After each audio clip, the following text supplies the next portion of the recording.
Okay, so let's talk about something incredibly frustrating. You've got years of solid experience, you know you're good at what you do, but your resume just isn't getting any bites. It's this mystery that so many qualified people face. Well, today we're going to crack that code. And it all starts with a number that's probably going to shock you. 3 seconds. Yep, that's it. That is the average amount of time a recruiter or, let's be honest, a piece of software spends looking at your resume before making a decision. 3 seconds to judge a whole decade, maybe more, of your career. It sounds absolutely brutal because, well, it is.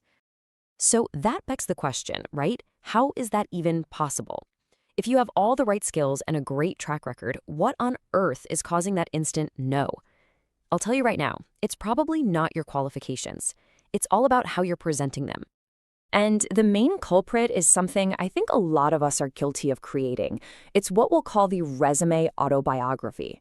We think we're painting this rich, detailed picture of our career, but what we're actually doing is burying the most important parts. We're drowning the signal in a whole lot of noise.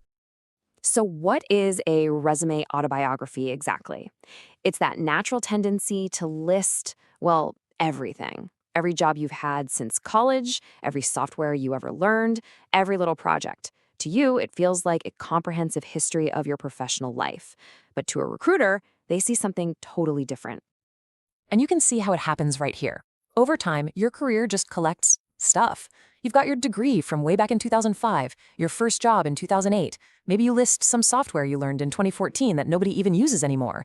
And all of that stuff pushes your latest, most relevant achievements way, way down the page. The signal is just lost. And this, right here, is the key mindset shift you have to make. What feels like rich, important history to you looks like clutter to them. It's just a wall of text that a busy recruiter with a 3-second attention span simply doesn't have time to sort through. So let's step into their shoes for a minute.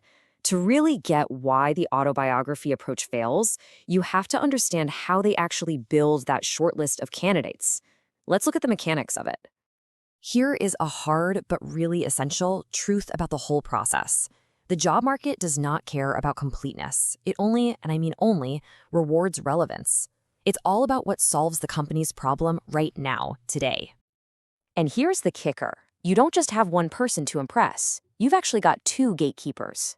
First, your resume has to get past an automated filter, the applicant tracking system, or ATS. Only if you get past the robot does your resume ever land in front of a real human being. And you know what? Both of them are looking for the exact same thing. And what are they looking for? These three things right here. The software and the human are both programmed to look for your most recent experience first. They're scanning for specific keywords that match the job description, and they want to see responsibilities that directly align with the role. Everything else is basically just background noise. I mean, look at this chart. It really breaks it down, doesn't it? A massive 50% of their focus is on your most recent experience. Another 30% is just on keywords. So that's 80% of the decision based only on what you've done lately and how well it matches their list. Your older jobs, your education, they barely even move the needle. Okay, so what this all means is that we need a completely new mindset. You have to stop thinking of your resume as a history book and start thinking of it as a brochure. It's a marketing document. And this table just lays it out perfectly. The old way, the autobiography, its goal is completeness, and its audience is, well, you.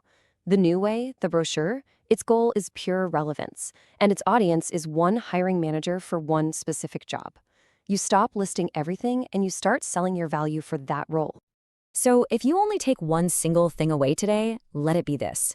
Your resume is not your autobiography. It is a marketing brochure for one specific product, you. Its only job is to get you in the door for an interview for this one opportunity. That's it. Okay, so now that we have this new brochure mindset, how do we actually put it into practice? How do we take that cluttered old document and turn it into something that just screams clarity and relevance? Let's get practical. Your mission, should you choose to accept it, is simple.